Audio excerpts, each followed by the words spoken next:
వ్యక్తి, ఒక ఇన్స్పిరేషన్. అణచివేసిన ప్రజలకు వారు ఎప్పుడు కూడా బీద ప్రజల గురించి కొట్లాడేవారు. ఎప్పుడు భయం అని నేను గద్దర్లో చూడలేదు. మా నాన్నగారు కాకా వెంకటస్వామి గారితో చాలా కామన్ లింక్ ఉంది.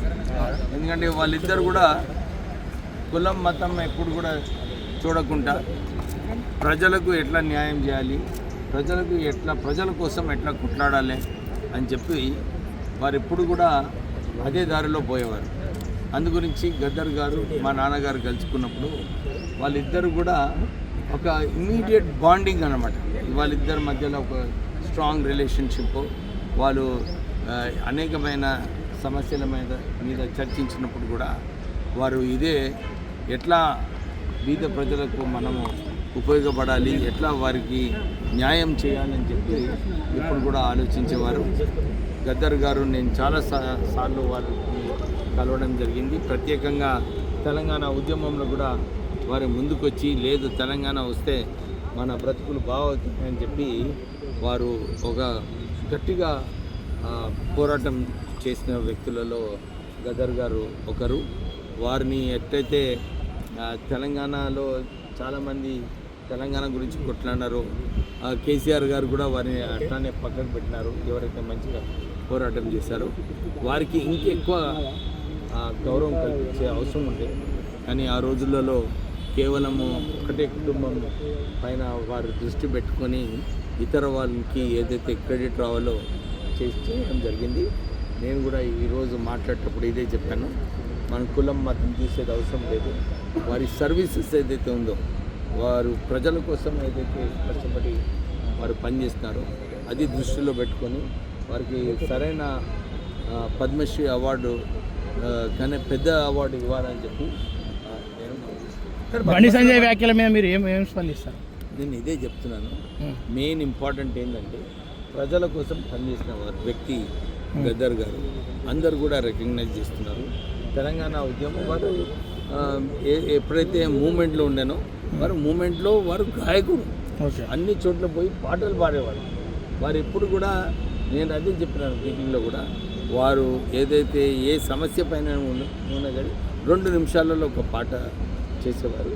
సో వారు నిజంగానే ఎప్పుడు కూడా ఒక వ్యక్తి కోసము, ఒక కులం కోసం, ఒక మతం కోసం కొట్లాడలేదు, అందరి కోసం కొట్లాడి ప్రజా సేవకుడు. వారికి ఇస్తే బాగుంటుందని చెప్పి ఇప్పుడు చేసుకున్న వాళ్ళకి ఎలా ఇస్తారు అవార్డు అని మాట్లాడారు. వర్గీకరణ అంశం పైన కూడా ఆయన సార్ మందకృష్ణ మాదిగకి ఈ అబద్ధాలు చెప్పుడు ఒక అలవాటు. నిజంగా చెప్పాలంటే అబద్ధాలు చెప్పుడు అలవాటు. ఆయన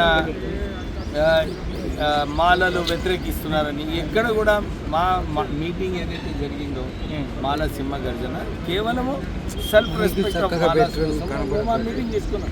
అందరు కూడా కులం గురించి చేసుకుంటున్నారు. వేరే కులాలు చేసుకున్నప్పుడు ఎవరు మాట్లాడతలేరు. మాల కులం వాళ్ళు చేసుకున్నప్పుడు ఎందుకు ఇంత?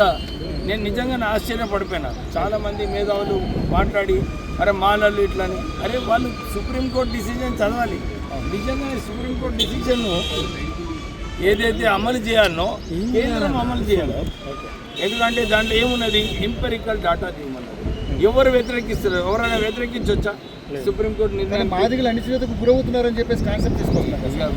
ఇప్పుడు మీరు చూసినారు, దేశాన్ని దోచుకున్న వాళ్ళు ఎలక్ట్రల్ బాండ్ ఇచ్చిన వారితో సంబంధాలు పెట్టుకుంటున్నారు. అక్కడ దోచుకున్న వాళ్ళ మీద ఎవరు మాట్లాడతలేరు. కానీ కేవలము మాలలు ఏదైతే ఉందో బ్యాక్లాగ్ ఉన్నదంటే ఏమన్నా మాట్లాడుతున్నారు. బ్యాక్లాగ్ ఉందంటే ఫీల్ కాలేదు కదా. మాలలు ఎక్కడ దోచుకున్నారు అర్థం చేసుకోండి. వినండి, ఇప్పుడే శాంత గారు ఏమన్నారు, ఇది డివైడ్ అండ్ రూల్ పాలసీ నడుస్తుంది. కేవలము మాలల మీద ఇప్పుడు ఎంపెరికల్ డాటా అడుగుతారు. ఆ డాటా ప్రకారంగా సుప్రీంకోర్టు డిసిషన్ ఏదైతే ఉన్నదో ఎవరు వ్యతిరేకించలేదు.